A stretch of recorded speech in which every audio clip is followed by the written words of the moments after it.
it shame is something that every single one of us have, and it's part of life. Shame is something that we live with every day because it's something that we've experienced. Can shame be good for us? And it's interesting that shame isn't necessarily what we experience every day.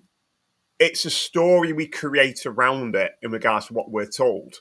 Because when we come into the world, that we don't come in as shame or guilt or even a man. We just come into the world.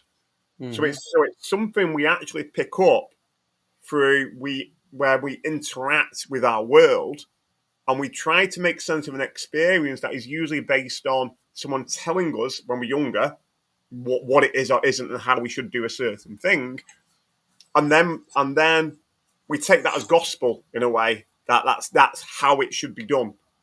And the problem with that is, Zach, is then we then get into the bit what you talked about there, what's good and what's bad, and that creates a minefield about like what's a good man and what's a bad man, and then all it gets even more entwined with that.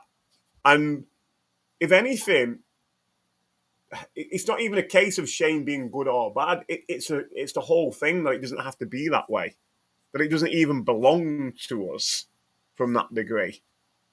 You know, if anything, that is a collection of Shane breaking it down is going back to that story with which is a lot for a lot of men who are listening now or will listen to this later.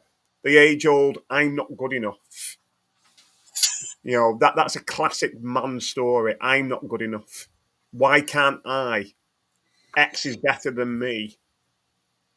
All these are classic stories that men carry.